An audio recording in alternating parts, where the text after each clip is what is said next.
Okay, here's a wild question for you. Can you actually get stronger just by thinking about it? I know, it sounds like something out of a sci-fi movie, right? But what if I told you your brain has this incredible built-in simulator that can produce real physical results? So check this out. There was this amazing study where people just imagined doing a finger strengthening exercise and their actual muscle strength went up by 25%. Let that sink in for a second. 25% stronger, and they didn't lift a single thing. This isn't some kind of magic trick, folks. It's pure neuroscience. And that neuroscience? Well, it's the engine behind this incredibly powerful technique we're going to break down today. We're calling it the picture-in-picture technique. It's all about using that brain simulator of yours to build a crystal clear vision of success. Seriously, it's like a superpower for any coach, any leader, really for anyone who wants to help someone hit a big goal. All right, so here's what we've got on tap. First, we'll dig into the science, what I'm calling the imagination engine. Then, we'll introduce the picture-in-picture technique itself. I'll walk you through how to craft the perfect mental movie, and then we'll hit that all-important step-in moment. We'll even talk about finding that Goldilocks zone. Not too much detail, not too little. And finally, we'll see how this whole thing becomes your new go-to coaching superpower. Okay, let's jump right in. Section 1, the imagination engine. You might be wondering, how on earth does this even work? Well, it all boils down to these really special little cells inside your brain. And these cells are called mirror neurons. Now here's what's so cool about them. They fire up when you actually do something, right? But they also fire up when you just watch someone else do that same thing, or even when you just imagine doing it yourself.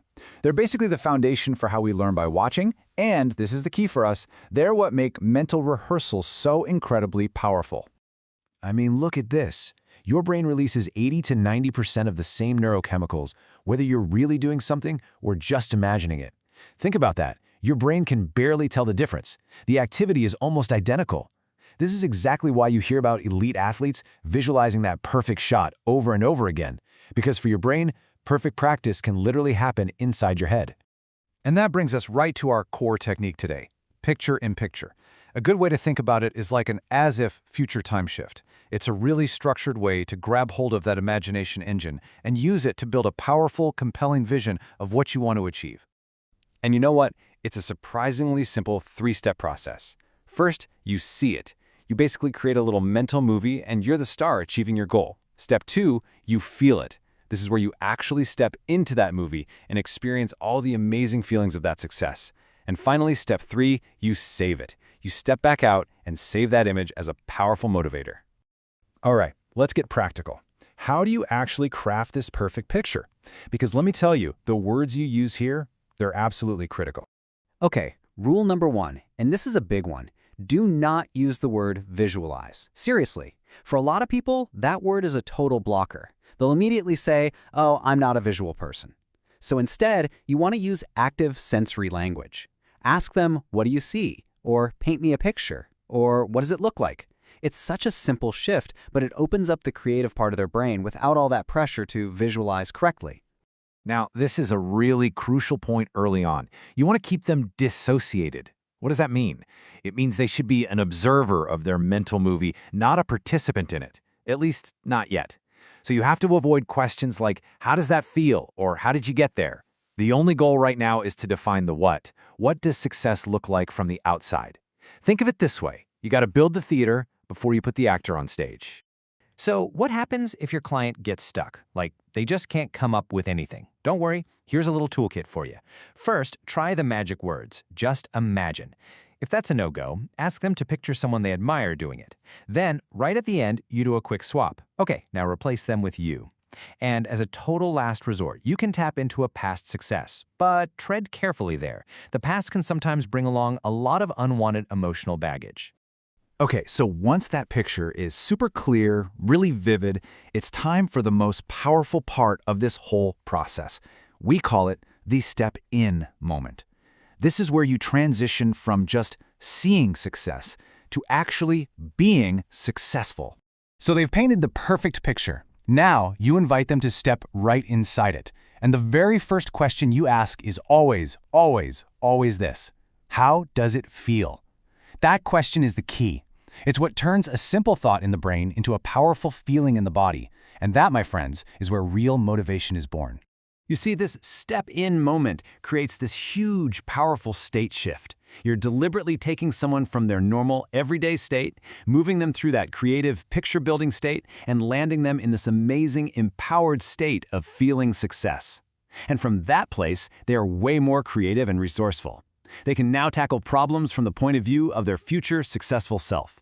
It's a game changer. But hey, a quick word of warning here.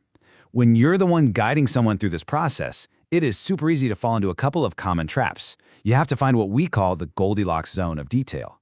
Not too much and not too little. So on the one hand, you've got what we call the hot dog problem. This is where you, as the coach, add too much detail. You're over-scripting the scene for them.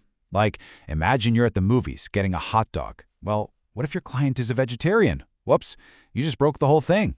But on the other hand, if you're too vague, the client can just get lost, and they'll start telling you stories about their past instead of actually making the picture of their future. And this brings us to a really critical coaching skill. You have to be willing to interrupt. Gently, of course. If they start drifting into a story, you need to draw them back. Something like, that sounds like a great story, and for right now, let's get back to the movie you're directing. What's that successful you doing on screen? Remember, your job is to keep them in the director's chair, not let them wander off into the audience. All right, we're at the final step, and this is the piece that takes this from just a fun little exercise and turns it into a legitimate coaching superpower. We're talking about saving the vision. Now, why is this so important? Well, if you leave someone just soaking in that feeling of already having achieved their goal, you run the risk of something called the delusion trap. You've probably heard of things like The Secret, right?